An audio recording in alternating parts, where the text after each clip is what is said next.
Good afternoon, everyone. Today is Friday of the second week of Easter. I want to discuss to you the reading today. Beautiful reading from the Gospel of St. John. How about if we take a look at it? Jesus went across the Sea of Galilee. A large crowd followed him because they saw the signs he was performing on the sick.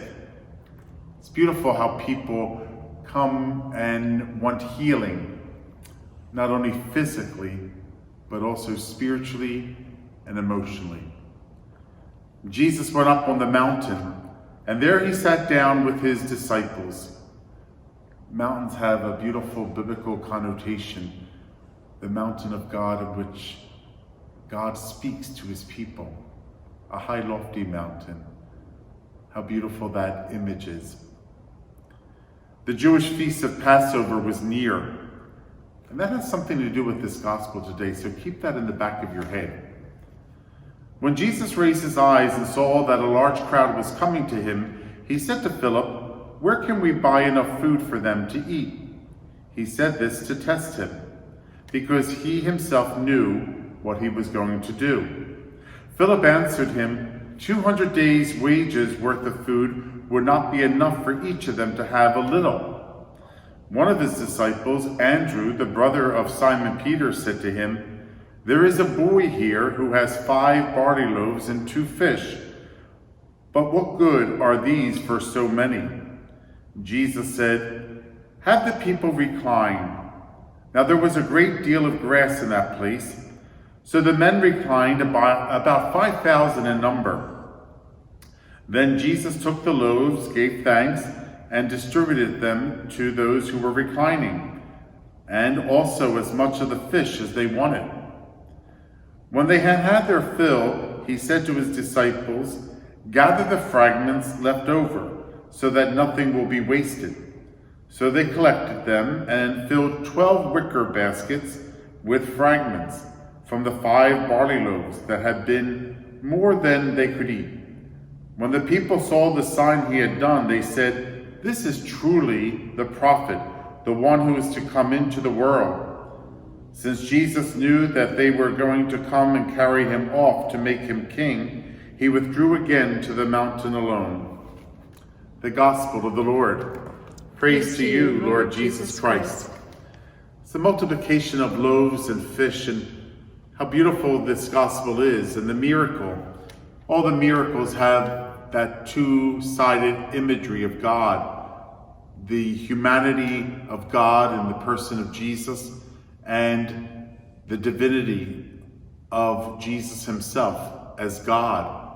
And so the miracles as well, they're both human elements and they bring about a divine realization. That's what the miracles always do, don't they? They take care of a physical need, yet deeper awareness of God's presence through the spiritual need being resolved or taken care of and affecting the soul. So how does God work? He works through the body to enter into our soul. So this miracle, the multiplication of loaves and fish.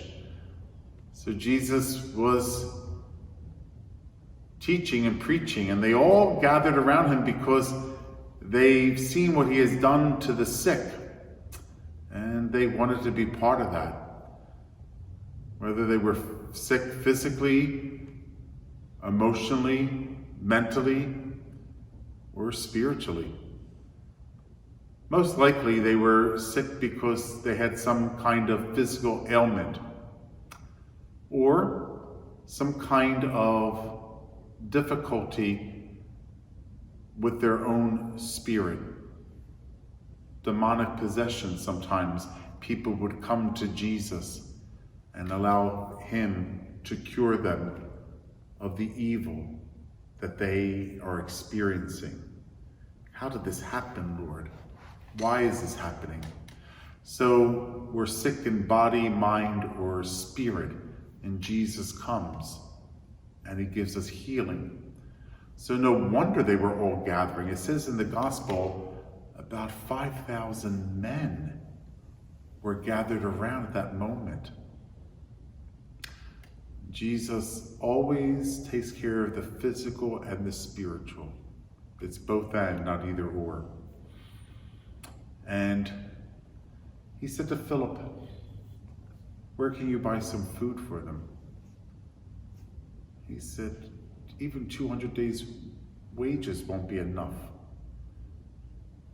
But Jesus had this understood in the back of his head of what he wanted to do. So there was a boy there with 5 barley loaves and 2 fish. Don't let that go unnoticed. You know why? God takes the simple and the most humble, and there's the change that happens. It was by no coincidence that that boy was there in the midst of all these 5,000 men. Because the gospel doesn't say 5,000 men and 5,000 boys and 5,000 teenagers. 5,000 men. Oh, and this little boy with 5 barley loaves and 2 fish.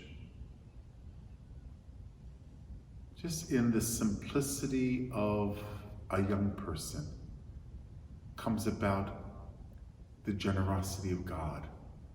Sometimes we think to ourselves, a little kid. Do we, call him over? Do we even ask his advice?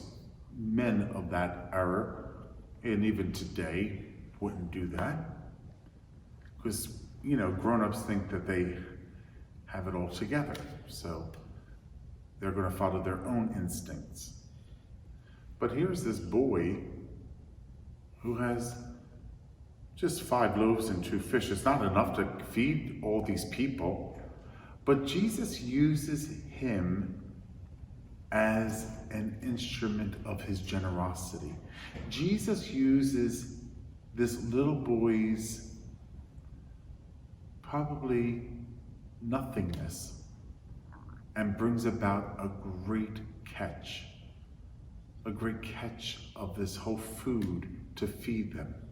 So the miracle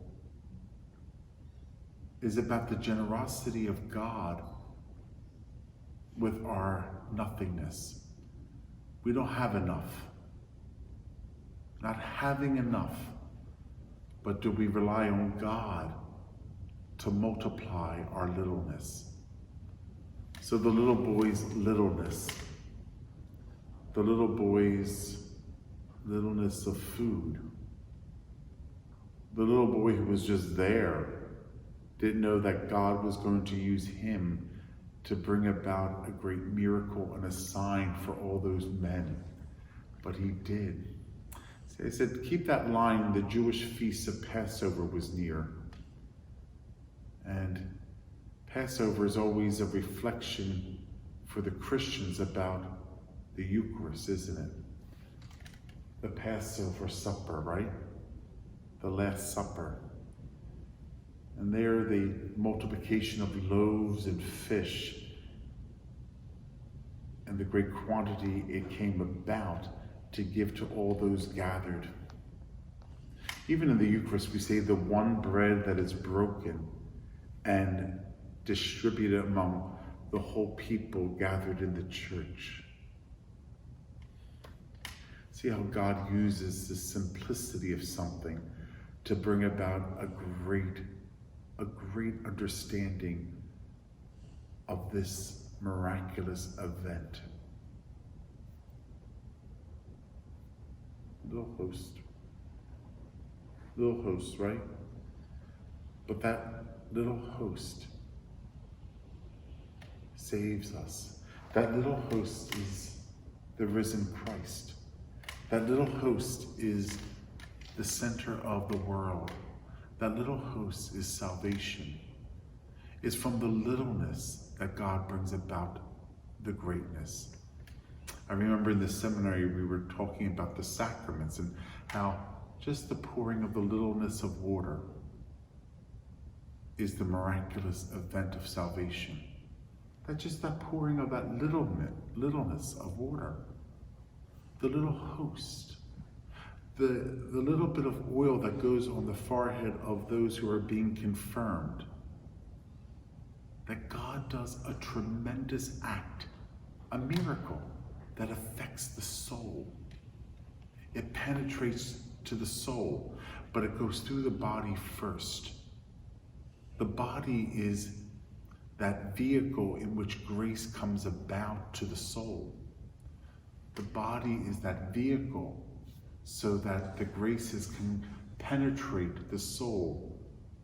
And so we need the body to bring about this great event. So the multiplication of loaves and fish, sure, that was a miracle, that all of these loaves appeared, and the fish, it satisfied a hunger, a deep hunger. It penetrated their soul to understand about the hunger to rely on God and God alone. It's not just taking care of a physical need. Jesus took care of a spiritual need. And he did that with the littleness of that boy and what he had. So whatever we have, the littleness that we have, just a little, who am I, people will say. Well, God uses you. God will use your littleness to bring about his great presence if you allow him. If you just say yes. God used the Blessed Mother to bring about something very miraculous. Him in the flesh. So the multiplication of loaves and fish to feed 5,000 men came about by the generosity of this boy who had 5 loaves and 2 fish. And not only that, there was enough left over that they had to fill 12 wicker baskets with fragments. Those wicker baskets, of course, are 12, representing the 12 tribes of Israel. It's a very biblical number, 12. And so was 5, 5 loaves and 2 fish, the 7, another biblical number that's very powerful. So we see it in the scriptures, and we see it right before us, how God does amazing things in the ordinariness of life. So be aware of his presence among you, among me, and among all of us, because God does great things in the littleness of our lives. So let him do it. Give him permission. See you, everybody.